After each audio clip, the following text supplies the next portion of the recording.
Yeah. Okay, the Gentry Podcast. I know that you will be loving it. We here to break it down so that you start to understand your local government. Who are the leaders? Time to get active, do something about it. Dealing with jobs, the workforce, and affordable housing. Motivate and inspire. Elevate, take it higher. For the next generation. Knowledge is power for your community. Giving you the info that you really need. Time to make a change and a difference. Tune in, don't miss it. It's the Gentry. The Gentry Podcast. The Gentry Podcast. Making a change, switching it up.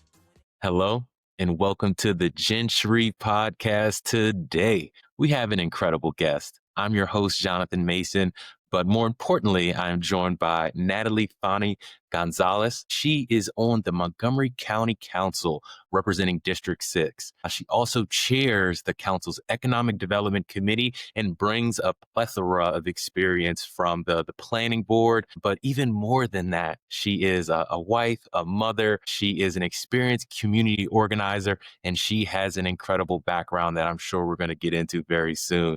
So Natali, first and foremost, thank you for being here. How are you doing today? Thank you for having me, Jonathan. I'm doing great. It's a busy day, but it's all good. It's always busy in my life, but I'm doing very well. I'm excited about being here with you and being part of your community. Thank you so much. I really appreciate it. And I know you are very busy. So let's jump right into it. What is the special sauce of Montgomery County? What makes it the best place to live in the United States? I think it's a combination between not just people, but it's also people who have dreams and who have that eagerness to make them a reality. There is a drive in my community from people who live here. And that's what makes this place so special. And it's so vibrant in many ways, but it's because people have that spark that they always want to do better. So that's what's special here. I love that. And I can actually attest to that. So I went to high school right down the road from Northwestern. We would practice basketball at Langley Park. So I can definitely speak to the drive, the resilience,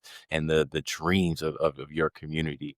But let's even take a step back. Did you always know you wanted to get into public service? What was your childhood like? And how did we get here? No, I did not want to get into politics at all. I wanted to be a doctor. Very simple. When I was in high school, I went to Northwestern High School, and I'm a Wildcat. And I moved to the States, to Langley Park when I came to the States. So that was my school. I wanted to be a doctor. I wanted to be a pediatrician or a cardiologist. That was my dream. I'm very good at math. When I was able to go to college, it was because of my math scores in the SAT, and I got in pre-med. So all my first classes when I was a freshman in college were biology, chemistry, because that's really what I wanted to do. But then due to my immigration status, I got into the policy side of it and the politics, and I started learning about, why policies impact people's life and that you should take action to change them if you don't think they're right? Laws are there, but if we don't evolve as a society and change our laws, we're not progressing. So it's really up to people to make sure that happens. So I got into that world of advocacy, and all of a sudden I moved from pre-med to political science and international relations, and I stay there. So in a way, I am still helping people, not in a hospital, but I'm still helping people. So I guess I did accomplish my dream in a different way. Definitely helping people. And I alluded to it earlier, and we'll definitely get into it. But many of the policies that you've implemented are very people-centric.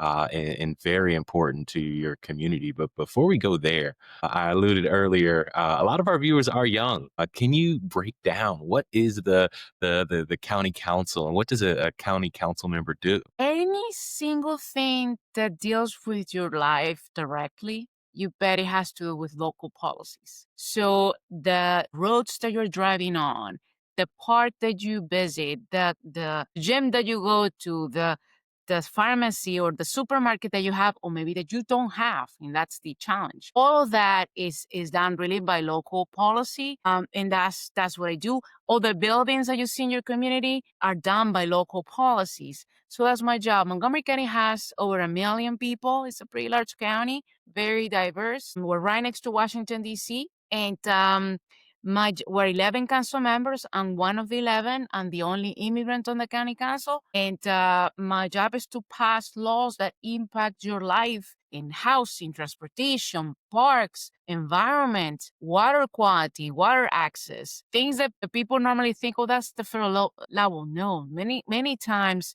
the local and the state government are the ones who had to come up with certain things because the federal government doesn't have certain laws. Cybersecurity is one of them. Do you know that we don't have a nationwide data privacy law? Very important, especially nowadays that everything is digital and people are putting their information everywhere. We do have one in Maryland that passed a couple of years ago, but not every single state has it. And that's very helpful for the county. But that's just one example so people can understand that the importance of local and state laws that pretty much close the gap when we don't have certain regulations at the federal level. Wow, that is impressive. And you made a great point. I think when people think government and what is affecting them, they often think that it's the federal President. yeah. But no, the local aspect or the things that actually touch your life on the day to day. So thank you for that, for pointing that out. Now, going to Montgomery County a bit, have you guys recently gone through a comprehensive plan or strategic planning process? What are some of the priorities of Montgomery County right now? Well, right now we are in a very interesting place because of what's happening at the federal level. So, as I mentioned a moment ago, we're right next to Washington, D.C. Okay. That is great for many things, but also not great in others. And I'll give you an example. We have several federal agencies that are in Montgomery County, NIH, the National Institute of Health being one of them, one of many. And the person who's sitting on the White House right now has laid off thousands of federal employees who live in Montgomery County. So all those people now are out of the job, right? And we want to make sure that they stay in the county. They have a talent that we don't want to lose. We're talking about people who probably work for the federal government in all these different agencies for like 10, 20, 30 years. And we want to and they're part of this community. We don't want to lose them. So that's a challenge that we see right now. We're investing on jobs and on incubators, making sure that we're training people how to build their own business. People who were scientists, it doesn't mean that they know how to run a business, how to train them to do that. That's a challenge that we didn't think it would happen last year, but it's happening now. So we had to adjust as a local government facing what's happening at the federal level. Same thing with immigration. Lots of immigrants live in Montgomery County, especially in my district, people feeling afraid. So what can we do as a county to ensure that we uphold our values and protect our neighbors, right? So we're doing that too, something that last year, 2 years ago, we didn't think we had to really prioritize and put more local funds in housing assistance, food assistance, because now the money that we're supposed to get from the federal level, we're not getting it anymore. So we need to adjust, which it's an example of how, sometimes you can plan, you can have your 5-10 year plan, but things happen and you need to quickly adjust. I'll just give you an example. 2 years ago, we did approve the master plan for the county. It was called Thrive 2050. It's a general plan for the county. It's mostly a land use document, but it does talk about the importance of having a strong transportation infrastructure, job centers, and so on. So it was great that we accomplished that 30-year plan 2 years ago, because it does give us a framework on how to adjust today with the chaos that we're facing. Wow, I think that is so important for our viewers to understand. You take a large amount of time, resources to create these long-term comprehensive plans, but then life happens and things that you weren't expecting, and you have to be flexible enough to make sure that at the end of the day, you're there to serve your community and serve the members of your community.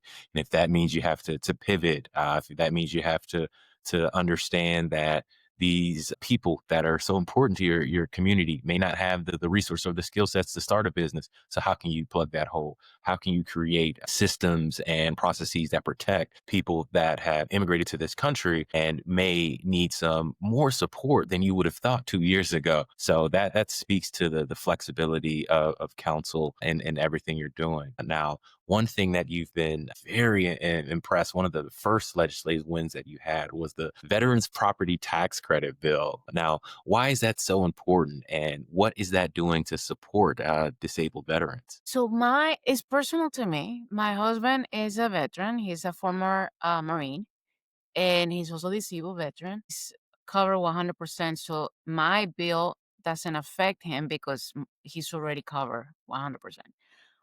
But the intention of my bill is to cover those who are disabled, but they're not 100% disabled in terms of the rating that the Department of Veteran Affairs gives the person. Okay, so they're ratings so people understand. If you have an injury, yay, the Veteran Affairs Department for the U.S. takes you to a doctor, and then they, based on your physical and mental ability, you receive a rate. So you could be disabled at 20%, you can have a 20% disability rate by VA, or 30, 40, 60, or 100%.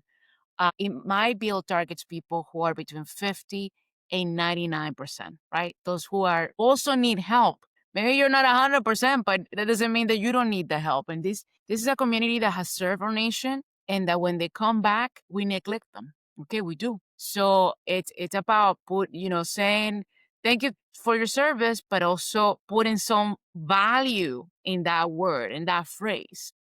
So my bill is a property tax reduction bill for veterans who live in my county. They get a reduction based on their level of rating that is designated by the VA. So if you got a 50% disability, you get a discount, a reduced amount in your property tax for your home in Montgomery County. So that's what the bill is about. It has obviously great support by the VA community, by the veterans community in Montgomery County. And also it passed with the complete support of my colleagues, because it's not just about being grateful, but honoring those who earn to have that credit, right? They gave their life, they've sacrificed, and if I could do this for them, why not? So and I'm very proud of this. This is one of my very first bills. That is so important, and you teased out something that I think is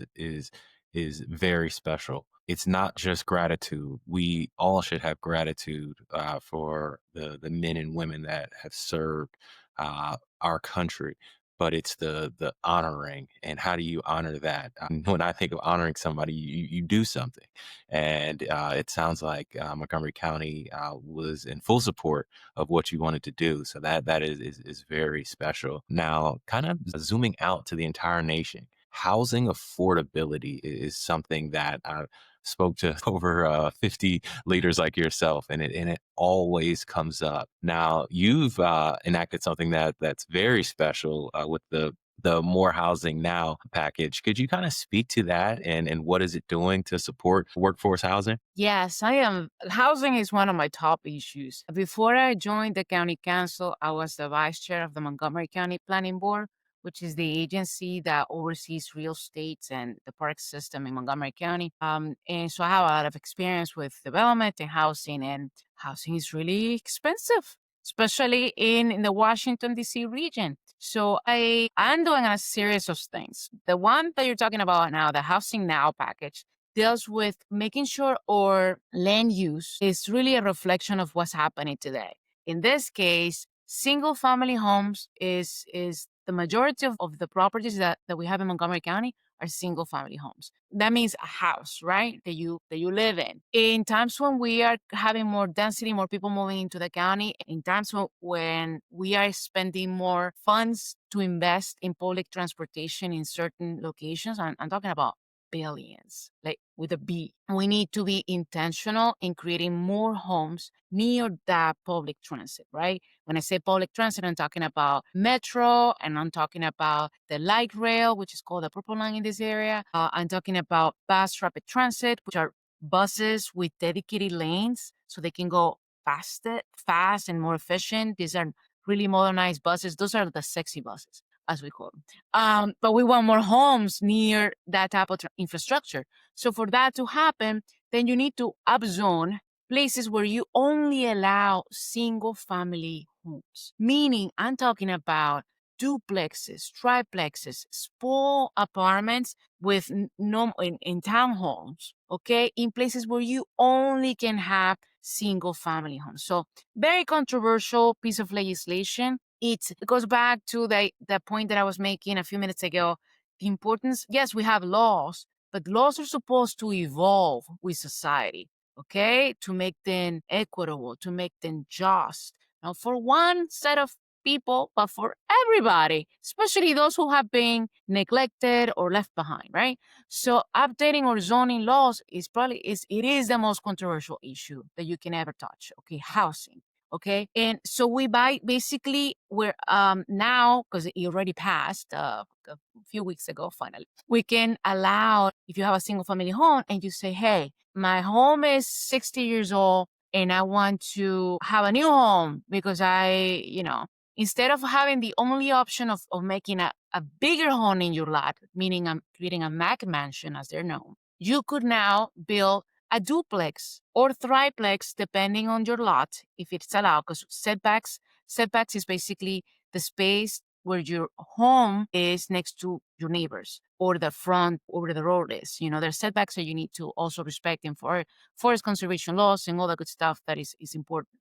But it's giving you the honor, the option to say, maybe I don't want to have a Mac mansion. Maybe I want to build a duplex, one for me and the other one, I may want to give it to my child who's now in college and cannot afford to live here. That's what's happening with a lady who I met the other day. She qualifies this upzoning is only in certain places in the county near public transportation.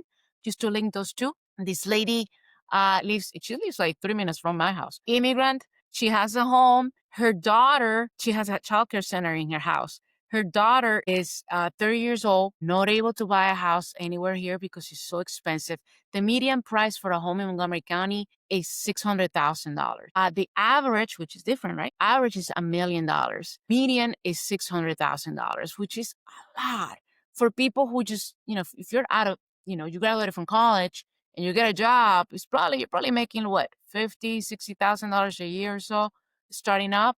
And if you have a family and if you have a baby and you have to pay for childcare. When I have my kids, I have 2 children, they're young. When they were in childcare, I was paying about $3,000 a month for childcare for 2 children. My kids are a year and a half apart. So it's very, very, very expensive for young people to live here. So creating more options means for land use, for houses, means you're creating more houses. So you're increasing the supply. So now this lady that I'm telling you is going to, because she has the space, going to build a house next to her. So it's going to be like a townhouse, 2 townhouses, one for her, one for her child. So we're not displacing anybody. We're making sure her family stays and prosper. So that's what that bill is about. The one that I passed that's this year. The one that I passed last year is the rent stabilization bill. Because I'm also a believer that yes, we need more homes. Yes, we need more development. Yes, we need more jobs. But we also need to understand that families are struggling, and their families, especially low and middle income families, who are not getting job increases at 6-10% every year. It's not happening. They get what, 2-3%? But if they're renters, their homes are the rent that they're paying, especially after COVID, we were getting rent increases for 10-15%, which is wild. So we passed a bill. That one was not unanimous. We put a cap at 7%. You cannot increase rents in Montgomery County beyond 7%. And there's some exceptions, obviously, but that's what we did. Highly controversial, but if you're gonna help people, means it's not just about building homes, it's also about protecting those who really live here and should not be displaced because they cannot afford to live here. That is so important, and displacement is so scary. At the same time, you want to bring an industry like you mentioned, like you want to make sure that there's jobs, and you want to make sure that development is happening. But sometimes the negative undersides to that can be now things are more expensive. How have you, and you chair the Economic Development Committee, how have you been able to balance bringing in industry and growth with also maintaining your commitment to not displacing a community resident? That balance is not easy to get, especially when you are in a position of power, as I am right now. I came in with a mentality that I am going to use my power while I'm here. I'm term limited, by the way.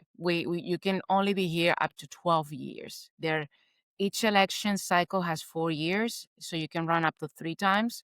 I'm on my first term, running for re-election next year, so 12 years total. So my time is limited, which works for me because, again, I'm a math person. So I'm looking at stages, like what am I going to accomplish from here to in my first term? What I want within my first term, which is 4 years. What can I do within the first 2 years and the next 2 years? So you're not gonna have everybody happy with every single bill that you pass, and that's okay. You're not supposed to be loved by everybody. It's just impossible. And you're gonna have bills like the rent stabilization bill that I passed that was hated by developers for obvious reasons, and land use and landlords, right, for obvious reasons. That you're basically telling them, no, not anymore. You cannot just do whatever you want. We are government and we need to take care of our people too. They live here. These are workers, people, families who need to live near their jobs. So that's one bill. The second bill on opening up land use for upzoning,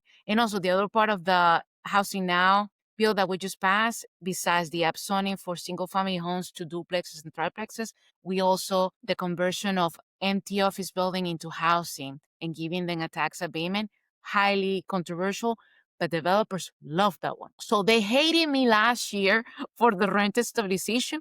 This year they love me because of the tax abatement. So you got to bring that balance of making sure that you cannot just give one group everything they want. You have to have a balance between everything that is happening in the community to ensure that you're doing the right thing. I'm not for sale. So it's like I'm gonna do what's best for my community, which means bringing more jobs, increasing more development opportunities, and yes, protecting those who are low income and who are struggling to pay the rent, but yet they have to stay in their homes. Otherwise, they become homeless, and that's another problem, right?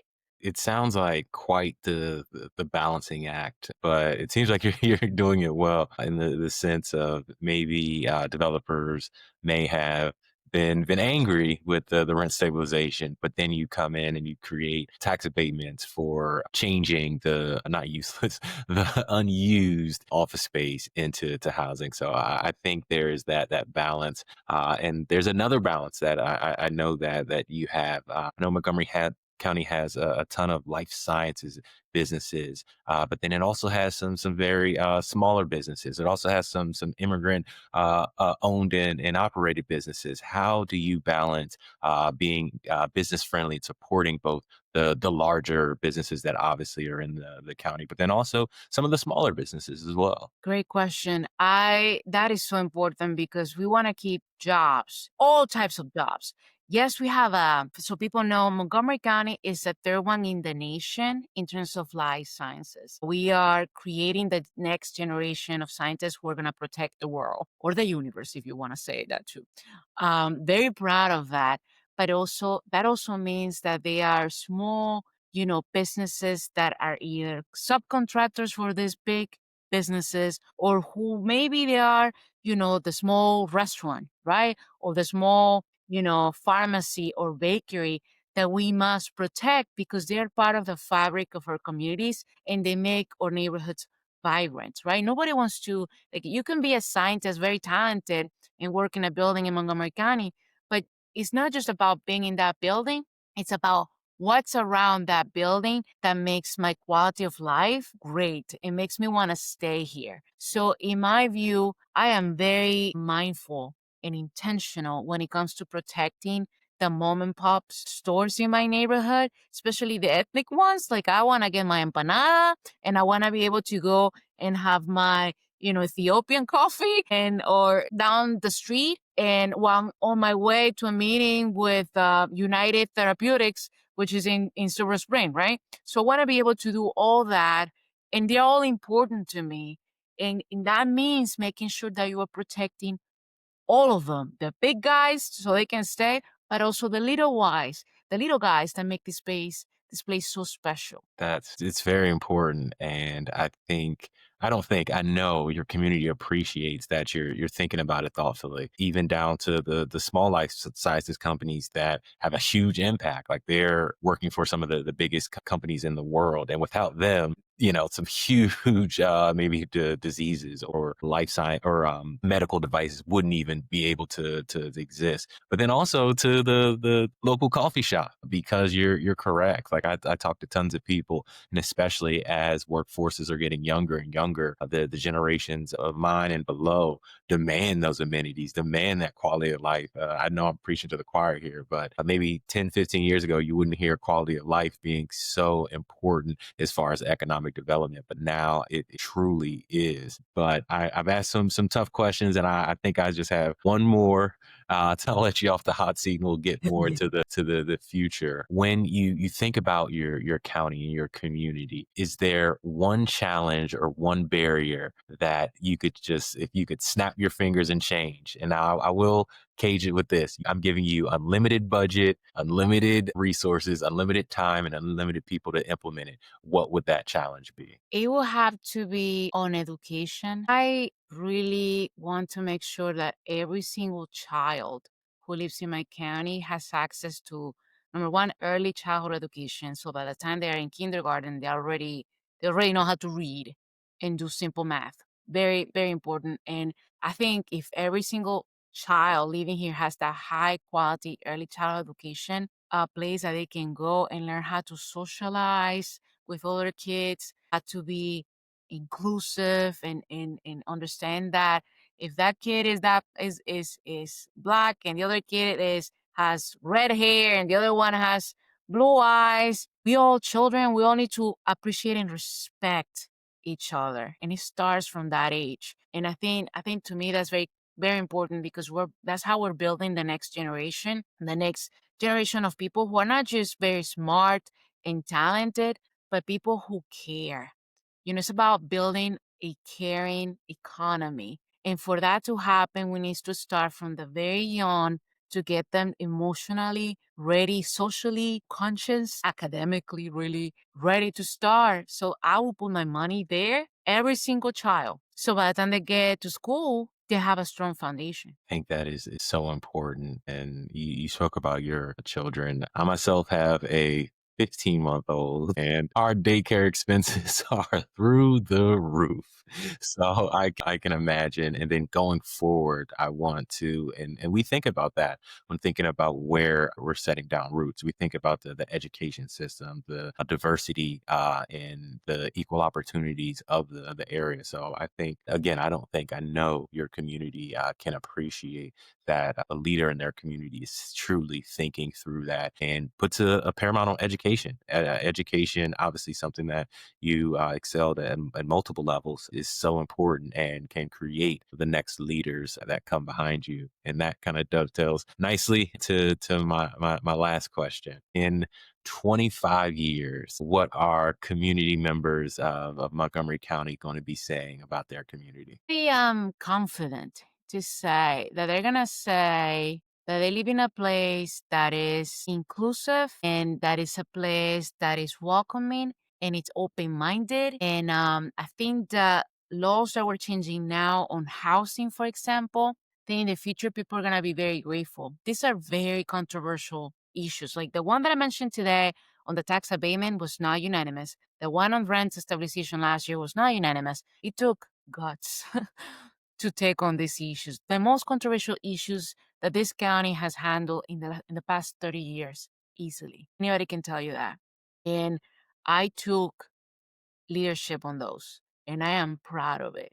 And I know in 25 years from now, people are going to say, see, we have more homes near transit, and we have more people who were able to stay in our community and raise their families here because of these two pieces of legislation. And, so that makes me happy. As you should be. And I like that you tease it out. It's a gut, and especially in an elected position. Sometimes, the view can be that people kind of play it safe, especially in their first term. But it sounds like you did not. It sounds like you truly tackled the issues that matter, not just to you, but to your community. So I definitely applaud those guts. Thank you. And just one last thing, like I alluded to earlier, our members, our viewers can be younger. With the plan 2050, I always say when people have long comprehensive plans, those people that you're doing that plan for might still be in middle school. They might Yes. be in My elementary kids. school. Yeah, exactly. Do you have any words for young people that may be looking to